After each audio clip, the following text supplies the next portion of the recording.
Hello, నేను గజాల మాట్లాడుతున్నాను. గజాల? జీకే గజాల మగాండి సార్. అయితే నీకు కావాల్సిన కెమెరా నా దగ్గర ఉంది. కెమెరా? నాకే కెమెరా అక్కర్లేదు. శర్మ గారు, మీరు పోలీస్ అయితే నేను దొంగని. రైల్లో పెద్ద ఆయన కెమెరా కొట్టేసింది నేనే. అందులో ఏముందో కూడా నాకు తెలుసు. ఇంకా బుకాయించడానికి ప్రయత్నం చేయకండి, అది మీకే నష్టం. ఏం కావాలి నీకు? ఏం కావాలంటే ఏం చెప్తాను, ఒక 5 లక్షలు కొట్టండి. నువ్వు ఎక్కడున్నావు? గెలాక్సీ థియేటర్ పక్కన అల్ఫా కేఫ్లో. త్వరగా తీసుకురండి. ఇప్పుడు ఎక్కడ కొట్టాలరా నిన్ను? కొట్టకుండా పనే మార్గం లేదా? ఉంది, ఆ కెమెరా ఇచ్చేస్తే. ఆ కెమెరా ఇచ్చే లేచే ఇచ్చే తీసుకో. మాట తప్పుతున్నారు. నీలాంటి ఎదల దగ్గర కూడా మాట మీద నిలబడతారేంట్రా? అయినా నేను ఒక దెబ్బతో ఎందుకు పెడతానో తెలుసా? కట్ 5 నిమిషాలు తెలుసు చూడు. కెమెరా దొరికిందా? వెంటనే చూడాలి. ముందు మనకు ప్లేస్ కావాలి. నా క్లోజ్ ఫ్రెండ్ ఒక అమ్మాయి ఉంది. వాళ్ళ పేరెంట్స్ ఢిల్లీలో ఉంటారు. తను ఒక్కతే ఉంటుంది. అక్కడికి వెళ్దాం.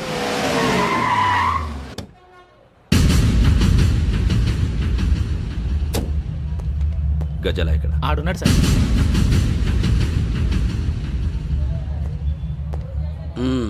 క్యాసెట్ ఎక్కడ? లేదు. Don't irritate me. Give me the cassette. లేదని చెప్పాను కదా, ఎన్నిసార్లు చెప్పాలి నీకు? ఏయ్ ఏయ్ ఏయ్! ఏంట్రా కొడతావా? కమాన్ కొట్టు.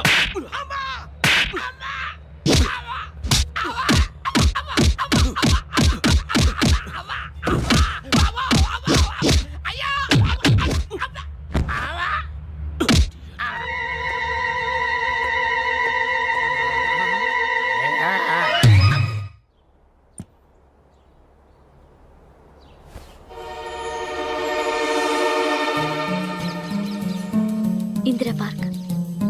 నాన్నగారు వాకింగ్ అక్కడికే వెళ్ళేవారు. అక్కడ రకరకాల పక్షుల్ని కెమెరాతో రికార్డ్ చేసేవారు. ప్లీజ్ సార్, ఈ ఒక్కసారి ఎక్స్క్యూజ్. ఇది నీకు ఫస్ట్ టైం కాదు. ఒక ఇన్నోసెంట్ స్టూడెంట్ ని నీ పర్సనల్ వెంజెన్స్ తీర్చుకోవడానికి నక్సలైట్ అని ముద్ర వేసి చంపేశావు. అది నాకు తెలుసు కూడా నువ్వు నా ఫ్రెండ్ అని చెప్పి ఎక్స్క్యూజ్ చేశారు. ఈ నకిలీ స్టాంపులు కుంభకోణం దేశంలో ఉన్న పెద్ద ఇష్యూ అయింది. మన రాష్ట్రంలో మినిస్టర్ అరెస్ట్ చేశారు. కర్ణాటకలో పొలిటీషియన్స్ తో పాటు పెద్ద పెద్ద ఆఫీసర్స్ అరెస్ట్ చేశారు. మహారాష్ట్రలో ఎన్కౌంటర్ స్పెషలిస్ట్ దయానాయకనే వదలలేదు. అసలు మొట్టమొదటిసారి అబ్దుల్ కరీం తిరిగి మీద 1999 ఆగస్టులో బేగం బజార్లో కేసు నమోదైంది. ఆ నకిలీ స్టాంపు నమూనాలు నాసిక్ వెళ్లకుండా చేసి తెలుగుని కాపాడింది నువ్వేనని నా ఎంక్వైరీలో తేలింది. ఈ విషయం తెలిసి కూడా నేను దాచిపెడితే నీతో పాటు నేను కూడా ఇరుక్కుంటాను. చూడు యోగి, ఒక ఎంక్వైరీ ఆఫీసర్గా నా డ్యూటీ నేను చేశాను. నిన్నేం చేయాలో ఆ కోర్టే డిసైడ్ చేస్తుంది. నిజమే సార్, కానీ నా కెరియర్ మొత్తం స్మాష్ అయిపోతుంది. Try to cooperate. సారీ, నన్ను ఇన్ఫ్లుయెన్స్ చేయడానికి ట్రై చేయొద్దు. I'm going to submit my report today. Let me do my duty.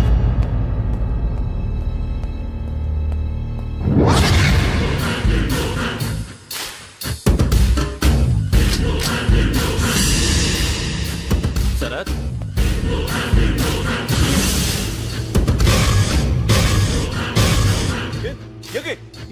ఏంటిది? నీ సిన్సియారిటీకి మెచ్చి నేనిస్తున్న ప్రమోషన్. No no. నక్సలైట్ల చేతుల్లో హతమైన శరత్ కుమార్ IPS. రేపు నువ్వు న్యూస్ చూడలేవు కదా, అందుకే అడ్వాన్స్ గా న్యూస్ చెబుతున్నా. వెంకీ, వాడిని ఎక్కడో చూశానని చెప్పాను కదా, మా ఫ్లాట్స్ లోనే చూసాను. ఎప్పుడు? అదే మేము ఊరెళ్ళే రోజు. మీరుండే ఏరియా ఏ పోలీస్ స్టేషన్ లిమిట్స్ లోకి వస్తుంది? లక్టీ కపూల్. ఈ యోగేందర్ శర్మ ఏపీ పోలీస్ అకాడమీకి హెడ్ ఆఫీసర్గా రావడానికి ముందు లకడి కబ్బుల్లోనే డీసీపీగా పనిచేసేవాడు. అంటే శ్రావణి, ఆ రోజు ఏం జరిగింది? మా నాన్నగారు ఆ రోజు ఎందుకో చాలా టెన్షన్గా ఇంటికి వచ్చారు. నాన్న, జ్యూస్ ఇక్కడ పెడుతున్నాను, తాగండి.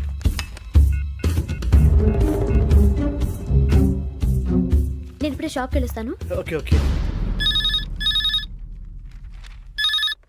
Hello, DCP here.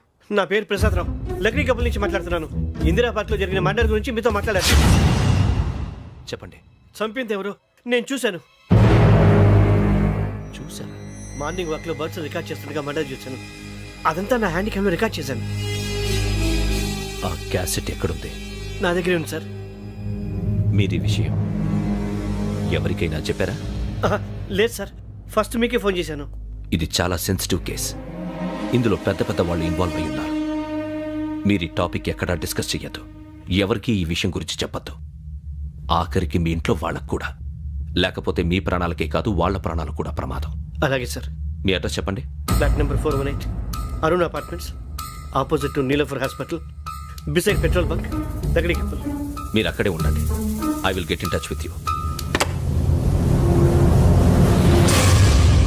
శ్రావణి, అమ్మ శ్రావణి, శ్రావణి.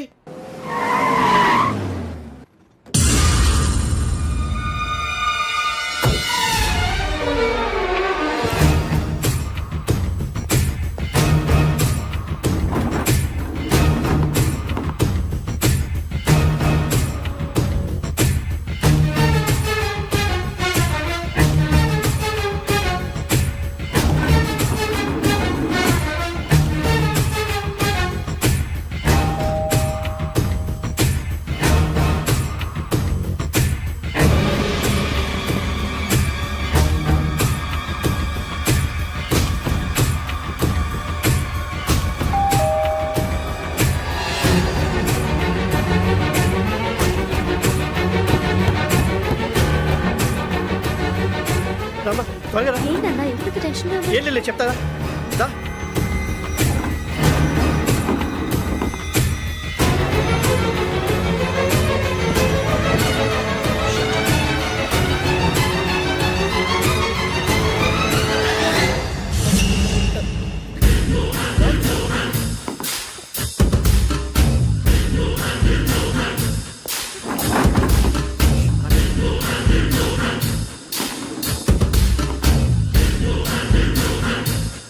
నాన్న ఏంటి ఏమైంది? ఏం లేదు శ్రావణి, ఇవాళ మనం మన ఊరు వెళ్తున్నాం.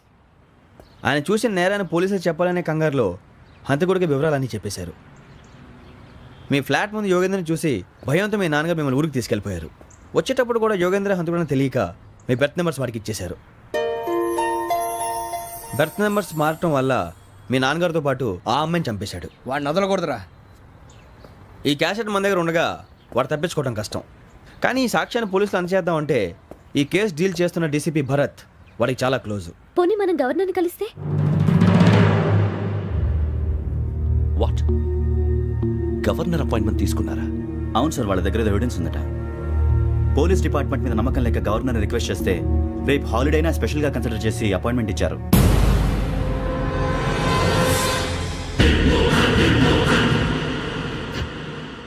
అమ్మయ్యా, ఈ క్యాసెట్ గవర్నర్ గారికి అందిస్తే మనం ఈ నేరం నుంచి బయటపడిపోయి మన ఉద్యోగాలు మనం చేసుకోవచ్చురా. ఉద్యోగాల మాట దేవుడు ఎరుగు. ముందు మన ఊరు వెళ్ళిపోతే ఏ అప్పు సొప్పు చేసి బతికేయచ్చు. ఒరే అన్నట్టు చాన్నాలేంది మందేద్దాను రా. అవునరా. వదిలేదండి. ఓ మందంటే ముందుండేవాడు శ్రావణి గారు మిమ్మల్ని చూసి భయపడుతున్నాడు. నాకు భయపడుతున్నాడా? మందు కొట్టక ముందు ఈడు అందరికి భయపడతాడు, మందు కొట్టిన తర్వాత ఈడికి అందరు భయపడతారు. అది తెలుసు. అబ్బే ఇప్పుడు అలాంటివి ఏం జరగవండి. కాకపోతే ఈ మధ్య కొంచెం టెన్షన్స్ ఎక్కువై మీకు తెలియదే ఉందండి. ఈ ఒక్కసారి కాదనకండి ప్లీజ్ అండి. చెప్ప